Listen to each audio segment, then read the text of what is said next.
전기 기술자 시험. 이거 이론 파트가 특히 만만치 않죠. 괜찮습니다. 오늘 저랑 같이 가장 헷갈리는 핵심 문제들만 쏙쏙 뽑아서요. 머리에 그냥 확 박히게끔 만들어 드릴게요. 자, 오늘 우리가 다룰 내용들입니다. 패러데이 법칙부터 시작해서 전압계산, 자교회로, 공진, 그리고 마지막으로 전력이랑 파형까지. 이 5가지만 제대로 잡고 가도 시험장에서 자신감이 확 올라갈 거예요. 그럼 바로 한번 시작해 볼까요? 자, 첫 번째 파트입니다. 이건 전기 이론의 심장이라고 할 수 있죠. 자기장과 전기가 어떻게 만나는지 그 비밀을 풀어주는 열쇠, 바로 패러데이의 전자유도 법칙입니다. 여러분, 세상의 모든 발전기, 모든 변압기가 바로 이 원리 하나로 돌아가는 거예요. 되게 간단해요. 자석을 코일 근처에서 막 흔들잖아요? 그럼 전기가 생겨요. 근데 이걸 더 세게, 더 빨리 흔들수록, 그리고 코일을 더 빽빽하게 감을수록 전압이 팍팍 올라간다는 거죠. 정말 모든 것의 시작점이라고 할 수 있습니다. 이걸 공식으로 보면 이렇습니다. E가 바로 우리가 만들고 싶은 전압이고요. N은 코일 감은 횟수, 그리고 저기 D5의 DT는 자기장이 얼마나 빨리 변하는지를 나타내는 속도예요. 근데 앞에 마이너스가 붙어 있죠? 저거 그냥 붙은 게 아니에요. 이게 뭐냐면 변화가 생기면 그걸 꼭 방해하려는 방향으로 전기가 생긴다는 뜻이거든요. 렌츠의 법칙이라고 하는데 그냥 자연계의 청개구리 신보다, 이렇게 생각하면 아주 쉽습니다. 자, 이론은 이제 알았으니까 이게 실제로 문제에선 어떻게 나오는지 한번 봐야겠죠? 배운 거 바로 써먹어 봅시다. 자, 이런 문제가 나왔다고 쳐봅시다. 코일은 50번 감겨있고 0.5초라는 짧은 시간 동안 자속이 0.1에서 0.2 웨버로 변했어요. 이때 생기는 전압, 즉 기전력은 과연 몇 볼트일까요? 이거 계산하는 거요? 진짜 쉬워요. 보세요. 일단 아는 숫자부터 정리하는 거예요. N, 가만 S는 50. 자속 변화량 델타 파이는 0.2에서 0.1 뺐으니까 0.1이죠. 그리고 시간 델타 T는 0.5초. 자, 이제 이 숫자들 아까 봤던 그 공식에 그냥 쏙쏙 집어넣기만 하면 됩니다. 계산하면 딱 10볼트가 나옵니다. 그쵸? 아까 말했던 거 기억나세요? 코일을 많이 감거나 자석을 빨리 흔들면 전압이 세진다고 했잖아요. 공식이 그걸 그대로 보여주는 거예요. 그럼 더 센 발전기를 만들려면 어떻게 해야 할지 이제 감이 딱 오시죠? 자, 그런데 말이죠. 유도전압을 구하는 방법이 이거 하나만 있는 게 아니에요. 이게 더 재밌는 부분인데, 이번엔 자속 대신에 인덕턴스, L이라는 값이랑 전류 변화를 써볼 거예요. 문제 한번 볼까요? 0.05L 코일에 흐르는 전류가 0.05초 만에 2A나 변했대요. 이때 전압은 얼마일까요? 이것도 공식에 넣고 계산하면 짠! 2볼트가 나옵니다. 아까는 자속 변화를 썼는데 이번에 왜 전류 변화를 썼을까요? 사실은 같은 이야기예요. 전류가 변하면 그 주변의 자기장도 변하거든요. 그러니까 결국 똑같은 현상을 다른 각도에서 본 것뿐이라는 거죠. 중요한 건 뭐다? 문제에서 어떤 값을 줬느냐에 따라서 딱 맞는 공식을 꺼냈을 줄 아는 센스, 이게 중요합니다. 네, 좋습니다. 지금까지는 전압이 어떻게 생기는지에 초점을 맞췄다면 이제는 그 배경이 되는 자기회로, 이 녀석 자체는 도대체 어떤 성질을 가졌는지 한번 들여다볼게요. 자기회로 말만 들으면 되게 어려워 보이죠? 전혀요. 그냥 우리가 잘 아는 전기회로랑 쌍둥이라고 생각하시면 돼요. ohm의 법칙 있잖아요. V는 IR, 전류는 전압 나누기 저항. 자기회로도 똑같아요. 자속, 그러니까 자기장의 흐름은 기자력, 즉 자기를 만드는 힘을 자기 저항으로 나눈 값이에요. 완전 판박이죠?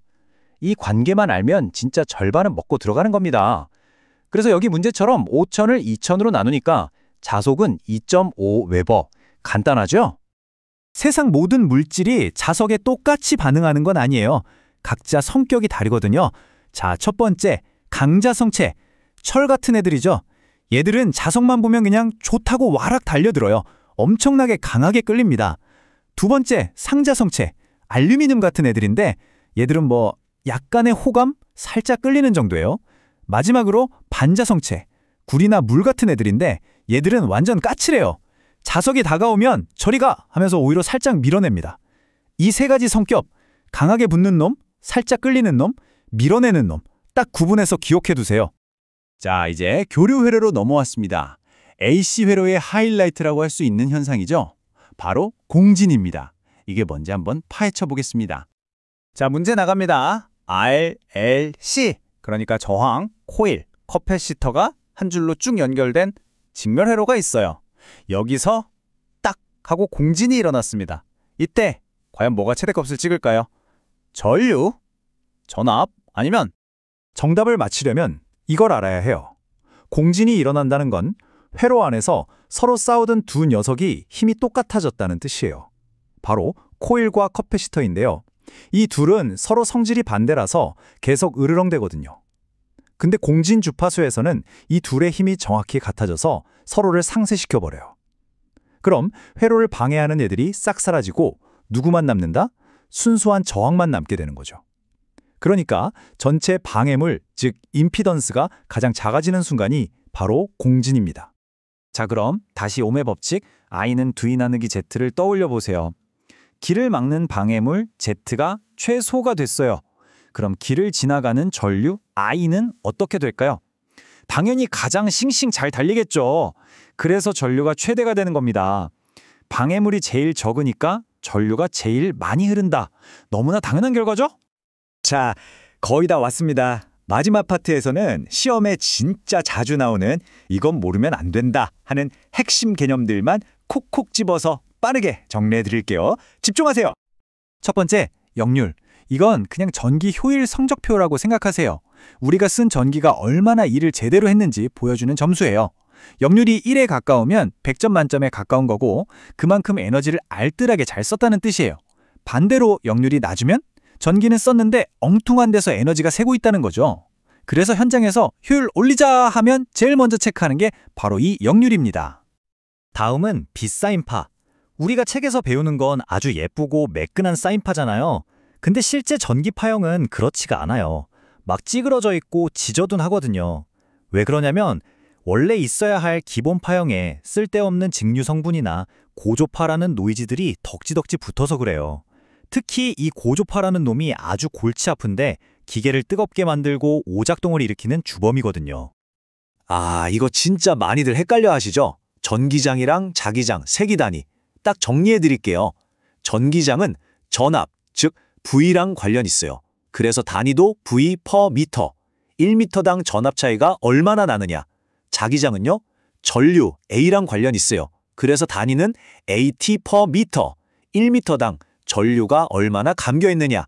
전기는 V, 자기는 A. 이렇게 짝을 지어서 외우세요. 절대 안 헷갈립니다.